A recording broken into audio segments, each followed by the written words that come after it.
How's everybody doing out there? I'm wishing all of you well. I'm going to do a quick show and tell of my Sabian ride cymbal collection, which consists primarily of Sabian Sound Control Rides and a few Sabian Flange Rides. I even have a Sabian Sound Control Flat Ride. I'll make another video giving more details about each one, and I'll do individual videos, with a quick tablet sound sample. And I have a small handful that I'm going to sell, and those will be on Reverb as well as Chicago Craigslist. Keep an eye out for those. And most likely, too, I will continue to list stuff on the drumforum.org community as well. Great set of folks over there. And I do have 100% feedback on Reverb and on eBay.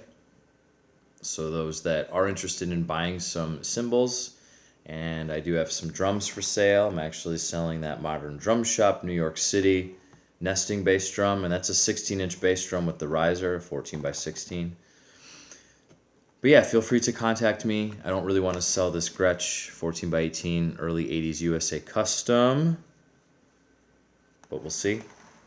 And I also have a Ludwig vintage blue sparkle super classic, late 60s, early 70s, 2012-16 with the matching Superphonic 10 lug snare, all the original stands and the original heads from the original owner, with some other original extras.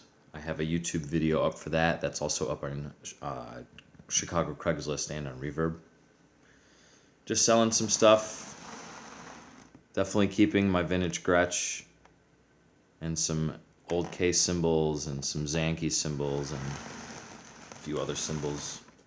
I'm quite an enthusiast for Swish cymbals, Pang cymbals, China cymbals, which led me to be fascinated with the Sabian Sound Control Ride.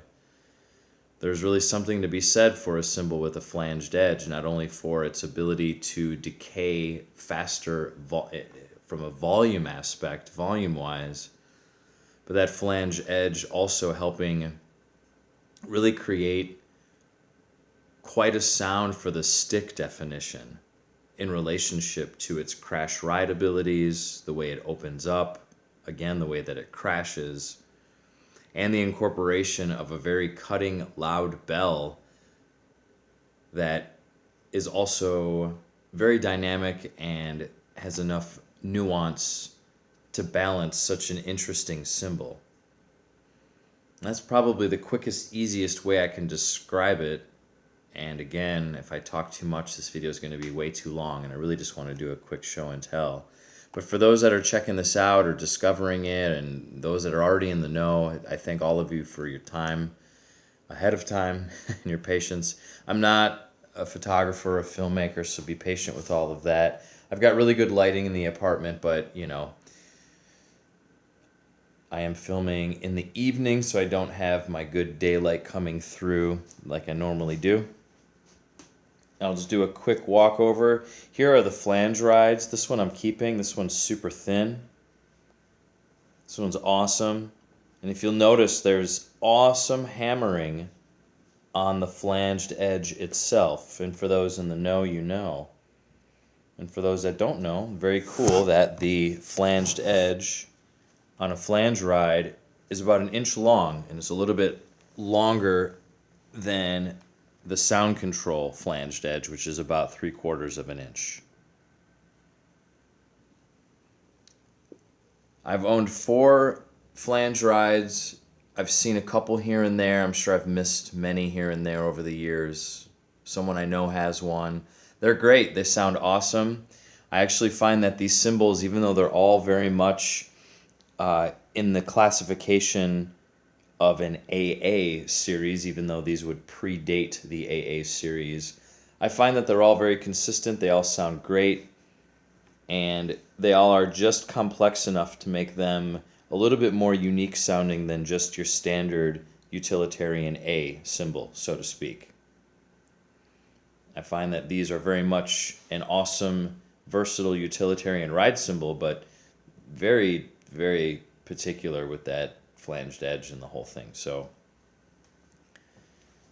but yeah, these are very cool. This one weighs just over 2,000 grams, has more of a traditional finish.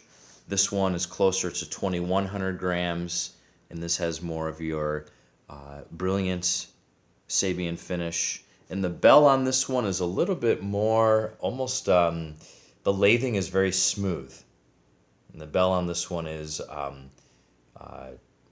yeah, again, almost as if the lathing lines are very, very, very thin and tight, and to where, you know, the bell almost has kind of a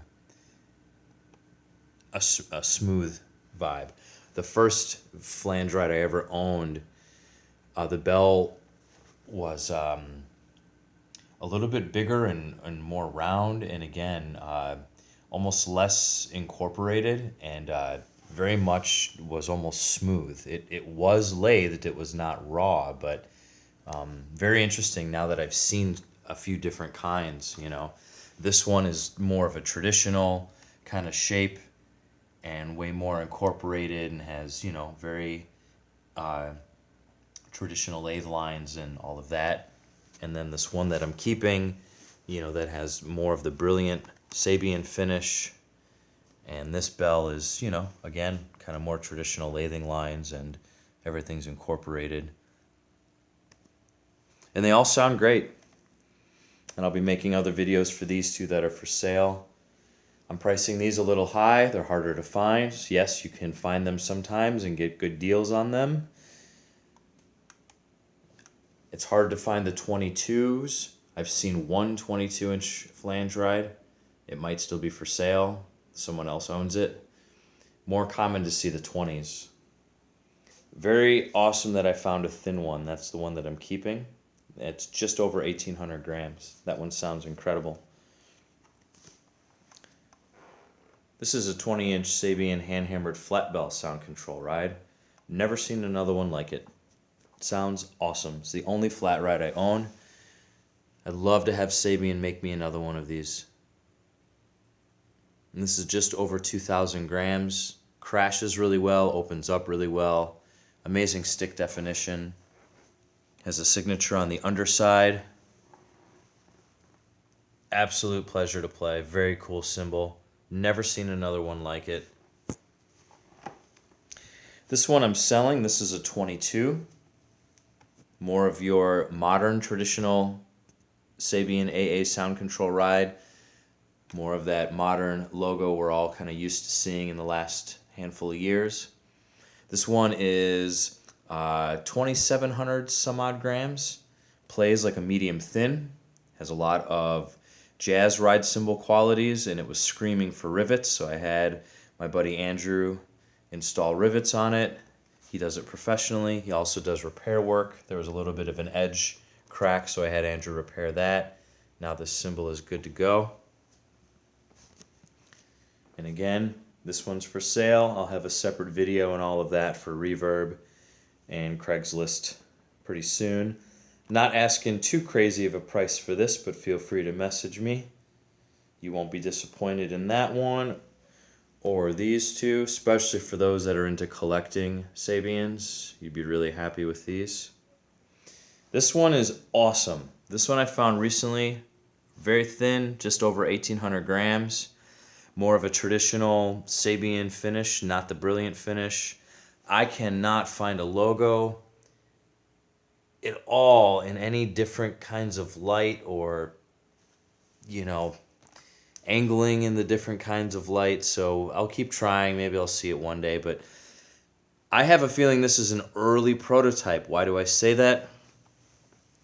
Amazing hammering and lathe chattering on the flanged edge.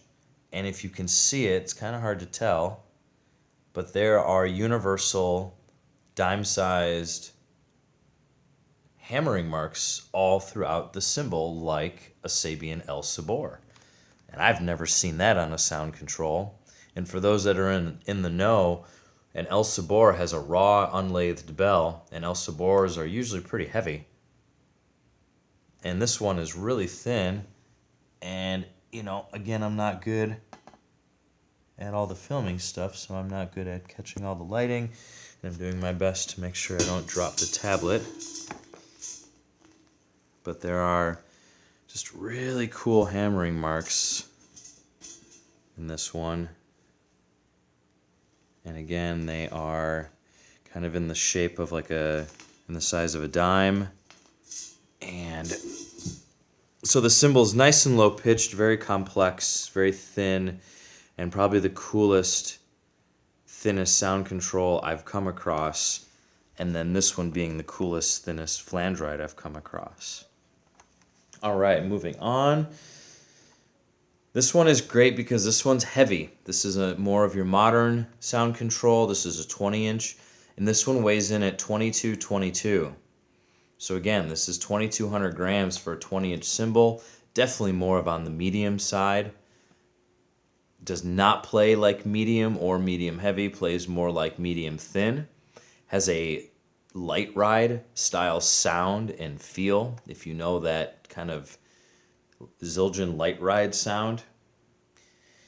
But this one with the weight and a slight higher pitch, this actually has an Elvin Jones and an Art Blakey vibe. And you can really crash the hell out of it, really lay into it. You can get that impulse vibe, you can get that blue note vibe, you can play it quiet, but you can also really play it very full on and not feel shy about really laying into it if you're playing with a louder band, regardless of genre. I was really happy to find this one, and I'll compare it to another one that I have that's very similar in just a minute here. And this one is almost identical, but this one is just over 2,000 grams and plays more like a thin medium or a medium thin. This one crashes exceptionally well, opens up exceptionally well, has an outstanding crash ride element, also has an amazing orchestral suspended cymbal element, and this has very much a classic jazz cymbal sound too, which is awesome. This is probably my favorite one if I had to choose out of all these. It's crazy, right? I would choose this one. And I would want Sabian to clone me this one. This is 2096 grams. But again, it's the way that it plays. It plays just, it's so balanced. It's very like medium thin, thin medium on the edges, and a little bit more weight in the body, and then of course a little bit more weight on the inner body towards the bell and then the bell. And for those in the know, you know how cutting and amazing these bells are. And I will say, all the Sabian cymbals I've ever owned have been very consistent and have sounded great. And the bells on these sound controls are, also an equal big part of that. They sound great, and all that sound of your cymbals coming from the bell, and even the sound transfer on a flat ride from center to edge, all that sound, moving back and forth from center and edge. These bells are really musical, and they're cutting, and you can really lay into them, but you can also play them quiet, and they have a very interesting sound when you play them quiet and when you use different angles of your stick or mallet or brush. So again, my video is already way too long. I could go on and on about these cymbals. This one I got from a shop in Brazil, and the shop was super rad, and they found a way to get it to me in Chicago. I don't know how to pronounce the name of that shop in Brazil, but it's spelled TXAI. Pretty sure that's how it's spelled. And those folks were great. It's a really hard cymbal to find. This is a 20-inch Sabian hand-hammered sound control high bell ride. By the way, did anyone see the hand-hammered sound control high bell ride 20-inch that was on Reverb earlier this year, maybe last year? It was very expensive but worth it, and I was waiting and selling other things, and it sold. Maybe one of you bought it. If so, and if you would love to sell it, I probably would love to buy it. I most certainly would love to see pictures and a video. I was really happy to find this one because I was sad that that other one had sold. But I know that they're very different, and they're definitely from different eras. The one that was on Reverb was much earlier, probably 80s. This one I'm imagining is 90s. And this one is 1900 some odd grams. Great weight, sounds incredible. This one is also a hand-hammered sound control ride.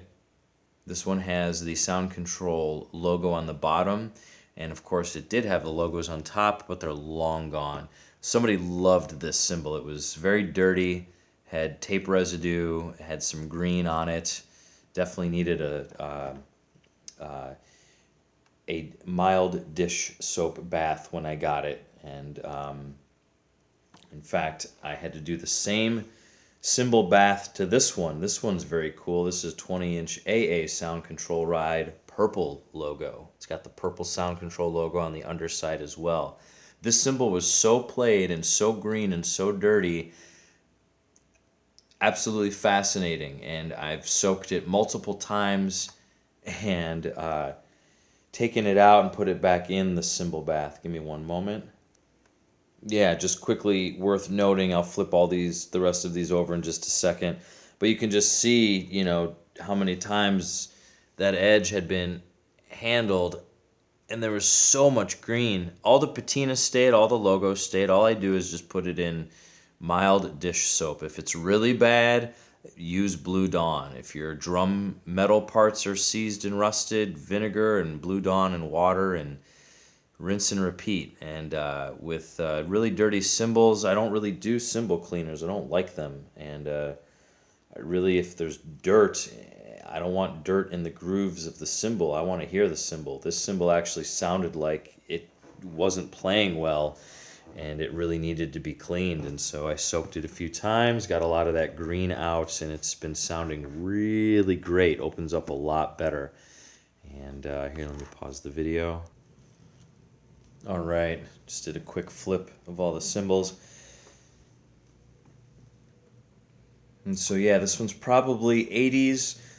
I'd love to find out who bought the Sabian 20-inch sound control red label that was just on eBay recently. Who got that one?